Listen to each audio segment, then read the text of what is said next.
Hey guys, it's Ansley the Spirit Chick. Welcome back for another video. Of course, on top of moving and changing my job and gonna be changing my hair and everything else that's going on, I happen to get sick. Yay me.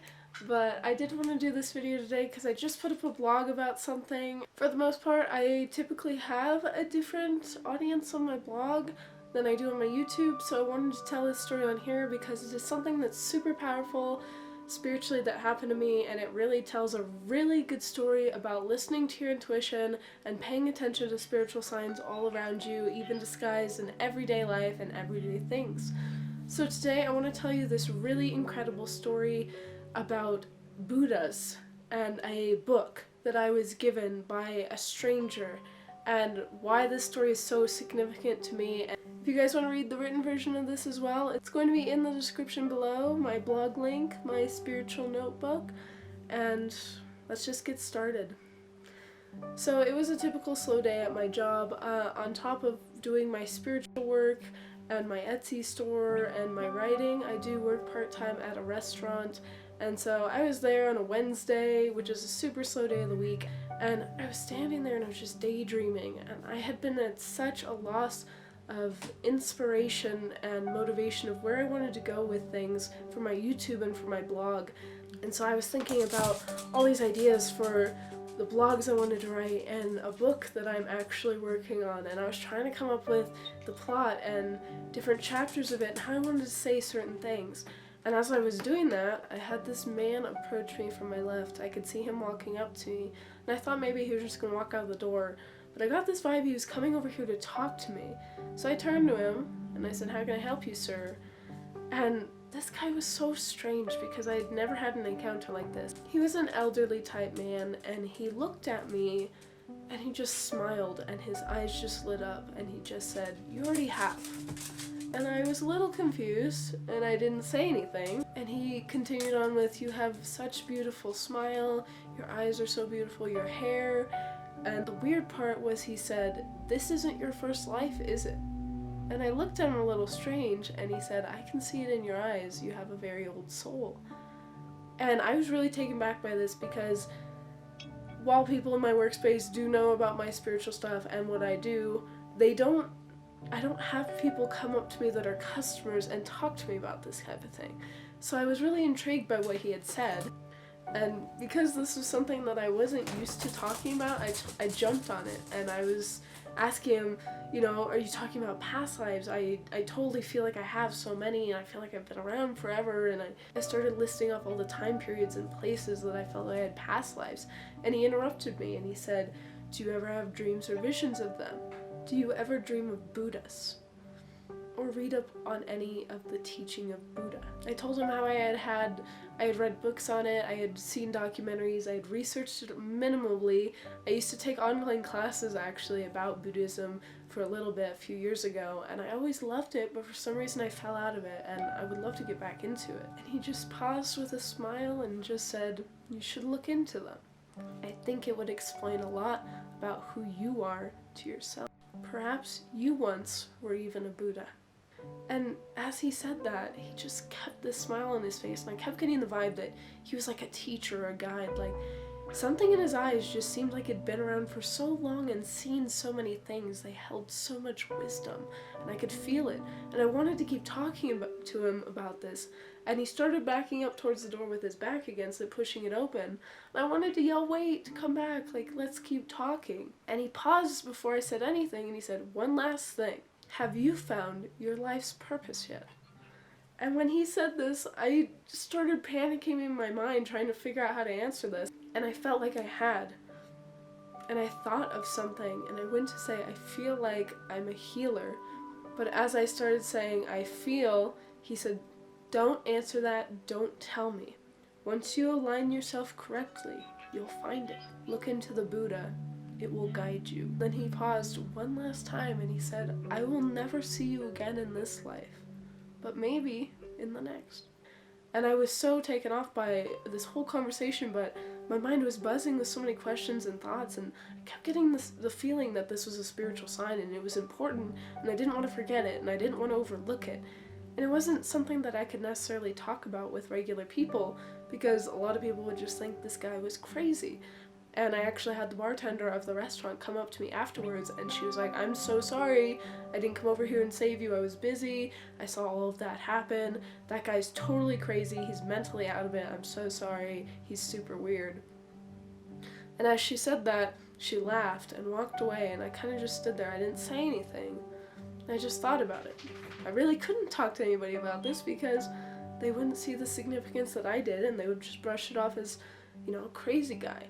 But why to me did it feel like something more? After that days had passed, I still hadn't told anybody, and I was still thinking about it.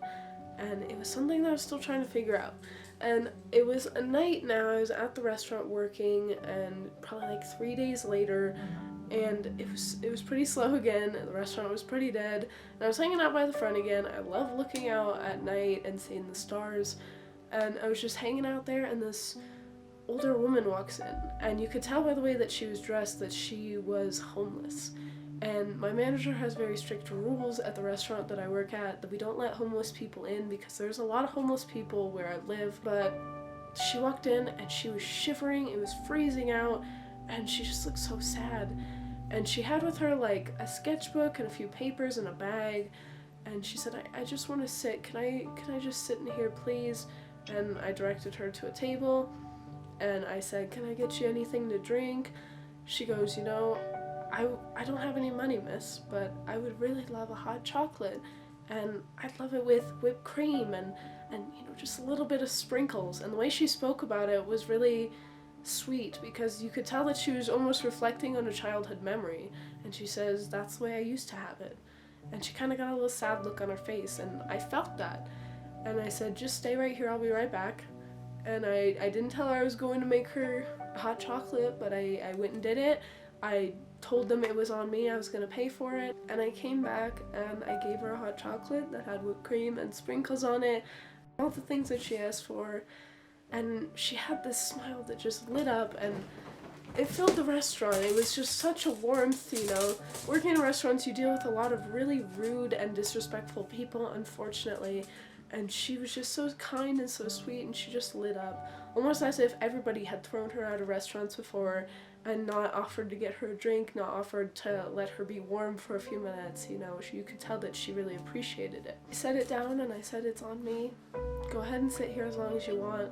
And after I gave her that, she started rummaging through her bag that she had, and at that point I had turned away, looking out the door again, seeing if more people were coming in or whatever.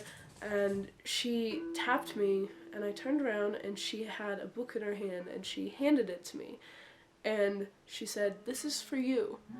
And I didn't even look at the book, and I just looked her in the eye. I was like, oh, you don't need to repay me. And she got really close to me. It was almost like a whisper, and she said, no, this is for you. Almost as if it couldn't have been for anyone else but me, and I needed to have this book. She said, this will help guide you. It's for you.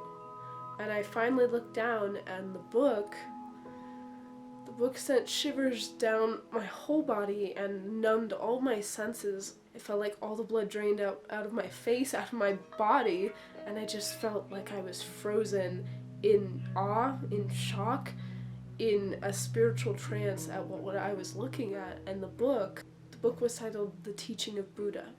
And I instantly got this whole shiver down my whole body, and this is something, there's a feeling I get, and it's really hard to explain, but when things really add up and connect, and I got that feeling where everything just added up, and it was like an, oh my god, this is it. I know what this is a sign. And when I read that title, I instantly thought back to the man the other day that had talked to me about Buddhas, and his exact words were, have you ever looked into the teaching of Buddha? He said the name of the title. He said the name of the book, word for word. And I was just in so much shock that everything matched up, and I didn't know why, I didn't know what it meant, but it all added up, and it was being pushed in my face for the second time that week about Buddhas, and I didn't know why.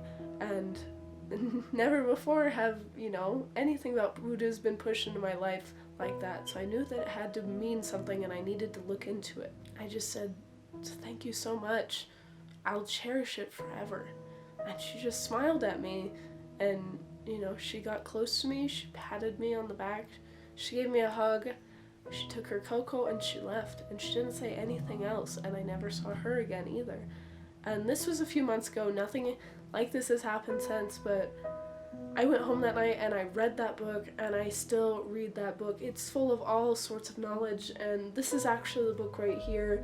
It's just a small book, but it has meaning. It has so many powerful quotes about life and teachings from Buddha that are inspirational, can help you in your regular life.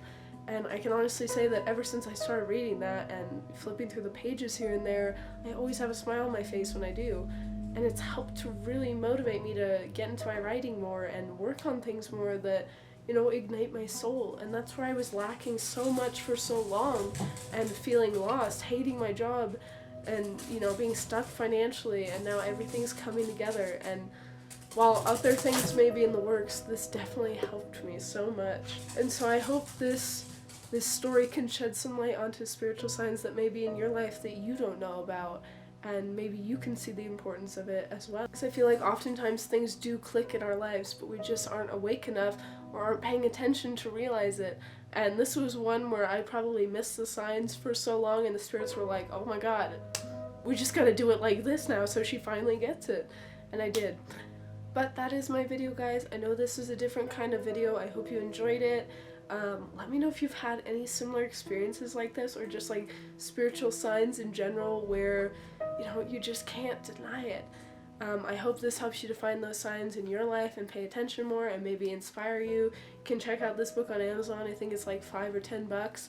It's really good, and yeah, I just thought I'd share this with you guys. I hope you enjoyed the video. If you want a more in-depth story on this, you can check out my blog link below. Otherwise, I'll see you guys next time. Thank you for watching, and have a good day. I'll see you soon.